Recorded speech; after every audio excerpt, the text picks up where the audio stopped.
Saya Laili Nur Fauzia, NIM 1812011176 dari KS 6. Di sini saya akan menjelaskan beberapa tumbuhan-tumbuhan yang berada di Sumatera Utara. Etnobotani. Etnobotani adalah ilmu yang mempelajari manfaat tumbuhan secara tradisional oleh suku bangsa yang masih primitif atau terbelakang. Pengertian lain etnobotani adalah etnologi, kajian mengenai budaya, dan botani adalah kajian-kajian mengenai tumbuhan, suatu bidang ilmu yang mempelajari hubungan antara manusia dan tumbuhan.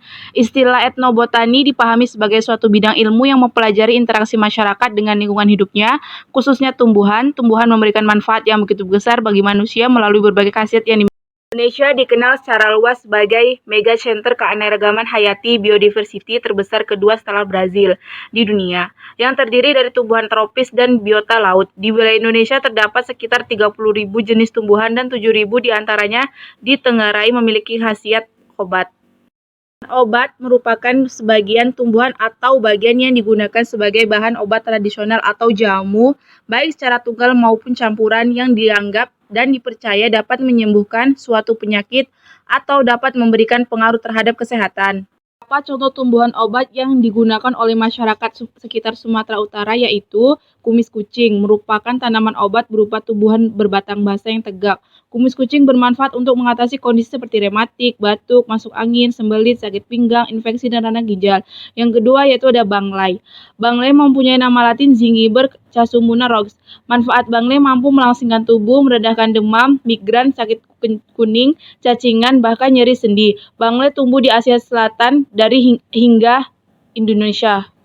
Ketiga yaitu ada brotowali. Brotowali adalah suatu jenis tanaman yang bisa digunakan untuk jamu dan obat.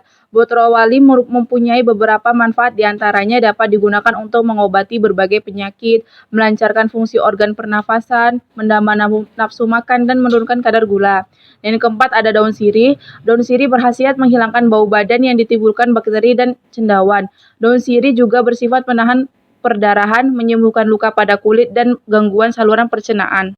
Yang kelima yaitu ada tanaman adas. Tanaman adas merupakan tanaman berkhasiat obat yang dapat hidup di daratan rendah maupun daratan tinggi. Manfaat adas adalah merangsang kerja organ pencernaan, melancarkan buang angin, menghangatkan badan, serta membantu mengeluarkan dahak. Dan yang keenam ada temulawak.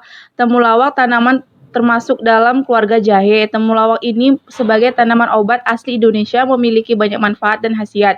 Antara lain temulawak digunakan sebagai obat karena memiliki efek antivirus, mencegah pembengkakan hati, meningkatkan produksi cairan empedu, dan mencegah terbentuknya batu empedu. Bahan obat yang ditemukan ini banyak digunakan oleh masyarakat sekitar hutan sebagai pengobatan alternatif sehari-hari. Pengetahuan masyarakat tentang tumbuhan obat sudah berkembang, sehingga masyarakat sudah membudidayakan beberapa tumbuhan obat di kebun dan perkarangan rumah mereka. Oleh karena itu, mereka dengan mudah dapat memanfaatkan tumbuhan obat untuk mengobati beberapa jenis penyakit dan dapat menunjang pembangunan kesehatan masyarakat Sumatera Utara. Sekian dari saya. Kurang lebihnya saya mohon maaf. Wassalamualaikum warahmatullahi wabarakatuh.